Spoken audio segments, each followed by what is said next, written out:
Alrighty. So, according to some of the things I've seen online, it looks like Tim Cook might be considering resigning from Apple.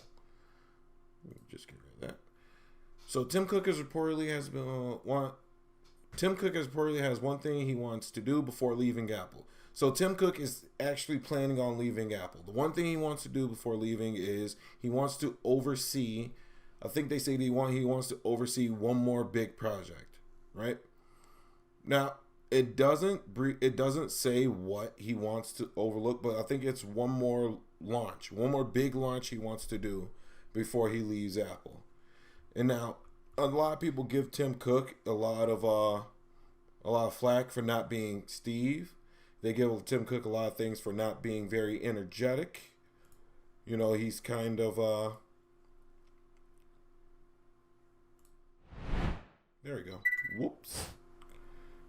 It's the article I was looking at while I was talking to you guys. So, Tim Cook reportedly has one thing he wants to do before leaving Apple.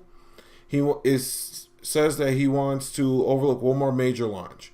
It doesn't really specify what it is, but they speculate it might be the AR VR headset that releases in 2025. So they thinking that Tim Cook wants to do one more launch of the headset before he steps down from Apple. I think that's interesting. I think a lot of people don't like Tim Cook. I think a lot of people don't understand Tim Cook and how he actually ties into Apple, and how he's actually a major part of how Apple got to this point where they are. Because as far as I know, Tim Cook is one of the few people that worked really close with Steve when he was still alive. Him and Steve used to work really close to each other back in the day. Steve was a maniac. He was a madman, crazy man, passionate though. He's passionate about products and he's passionate about making products, right? They had to be perfect. They always had to be perfect. If it wasn't perfect, there's no use in selling the product. Whereas Tim Cook is more of the cold, cool, collected guy. He was the logistics side. So if Steve needed a product made, Tim Cook would make sure that that product got made in a timely, efficient manner, right? So that's what Tim Cook brought. But a lot of people don't like that. The thing that I find interesting is he's the closest thing to who Steve was, right? He's the closest person in power that I think that knew Steve and the way Steve felt about his products at Apple, okay? And so this is the VR headset, right? So they're thinking it's gonna look something like this, which is really dope. I think if this is how the VR headset is gonna look, it will get Oculus out of here. But I don't know how good it's gonna be at pirating games on this. Apple doesn't like pirates. Anti-pirates. Never seen any Pirates of the Caribbean movie a day in their life. But one of the things I'm more interested in, is if Tim Cook is stepping down, right, and he's overlooking that the iPhone 15, the 15 Ultra. I'm pretty interested in that, and how that's going to be, because if he steps down 2025, that means we're going to get 3 more years of iPhones, right? And if we get 3 more years of Tim Cook's iPhones, that means the iPhone 2027 iPhone will be the last iPhone made from someone who worked with Steve Jobs.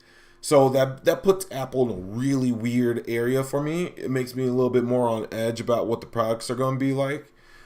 Because right now, as far as I can tell, a lot of companies are now trying to please their shareholders and the upper management and their accountants before they actually start thinking about pleasing the customer, which is offensive to the customer. But if you want to know a little bit more about Tim Cook and Steve's relationship, it's in here. I think it's not that big. I think it's like a chapter or two about how they got together and like what they did, which was pretty interesting. But I read the whole book. It's a really good book. You find out that Steve Jobs is a madman, a crazy maniac, but he's a passionate crazy maniac. But so with that being said, right, we went through the articles. I discussed some things that I was interested in. Now, I was watching another video and the guy asked a few questions, and I want to try to answer those questions today. So one of the questions is, Is it good or bad that Tim is leaving Apple? I think that with Tim Cook leaving Apple, I believe that will be the downfall of Apple. I think stock prices will plummet. I think whoever gets the job next will just be trying to please the stockbrokers, which will damage the Apple brand. I 100% believe the Apple brand will be damaged by that because they'll try to move to a more cheaper and a more efficient way of making the phones than a way that makes sense and that makes a good product. If that makes any sense, right? So I'm not really interested in seeing him step down. I think when he steps down, whatever iPhone they produce at that time might be the only iPhone I'll buy. Another one of the questions was, who do I think should take over Apple?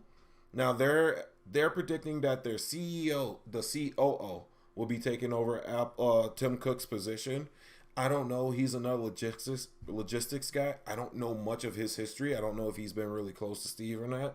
But I really just don't think another logistics guy taking over Apple is what's good for Apple, right? I think the phone will be just another boring phone. And if anything, they're going to actually feel the pressure of Samsung and the other Android manufacturers and start chasing them instead of how Apple works, where they kind of ignore the competition, if that makes any sense, right? But another one of the questions was thoughts on the next Apple product Tim Cook will oversee. I honestly think that as of right now, they're talking about the VR headset. I don't know if Apple will produce a VR headset this fast because Apple tends to be more perfectionist when it comes to their products, right? They always want everything to be perfect, cut and clean. We're not going to talk about the vibrating camera problem that that happened earlier this year with the 14 Pro release. But they usually want everything cut, clean, and dry. They don't like having any problems with the phones. They don't like having any problems with anything. So I don't know if they'll do a VR headset. If there's going to be one, I think it's going to be quite a while out. I don't think 2025 will be the year, right? And then, is Apple boring or not? That's a tough question, right? So it's tough because I'm more of a phone nerd. I'm not your average consumer. If I'm your average consumer, I'm going to tell you yes. I think Apple's boring. They've had the same design for 4 phones, right? For 3 phones, right? The 12, the 13, and the 14, right? And probably the 15 too. Tweak it a little bit, make it a little bit better. So yes, I do think from a consumer standpoint, Apple is boring. But from a tech nerd standpoint, the iPhone 14 might be one of the more advanced phones. Not advanced as is there's capabilities that this phone can do that other phones can't do, but one of the more advanced phones in just the way that they put the phone together, right? The iPhone, well, the Pro, I should say the Pro because I don't like the 14. The 14 Plus is my pick for the year, but the Pro is obviously the best phone, right? The 14 Pro has a LTPO display that gets all the way down to 1 hertz. I think there's like 2, maybe 3 phones on the market, and I don't think they're none of the flagships that gets it down to 1 hertz refresh for the phone, and that's what they use for their always on display, which caused problems as well. Right? Cool. They use 1 hertz. They got the LTPO display. They have a 48 megapixel camera, which in the grand scheme of things, that's not that big, right? When you have a S22 Ultra with a 108 megapixel camera, they're rumored to release a 208 megapixel camera next year. That's not that big. That's not that big of a camera. But for Apple to go from a 12 megapixel to a 48 megapixel, I think that's a very, very large leap. I think that a lot of people will appreciate that, especially people who edit their photos. And Apple also now has their new photonic engine that's supposed to work side by side with that camera, which I think will be great. I think it's going to work out really well. It's very interesting that how much effort goes into just crisping up these small parts of photos, because if you take a photo from a phone 10 years ago compared to today, there's a huge gap, right? But if you take a phone from yesterday, from last year, and then this year, it's barely noticeable, right? Very, very, barely noticeable. Very small, slight things, but they are going to the utmost extreme to make sure that they get these photos as lifelike and as photogenic as humanly possible, right? And then they have the, I think, oh yeah, and this, I think, believe the iPhone 14 Pro is the first phone to come with autofocus on the front screen, on the front camera. I didn't know phones didn't have autofocus on the front cameras. I didn't. I'll just be honest with you. Never knew. Did not know that at all.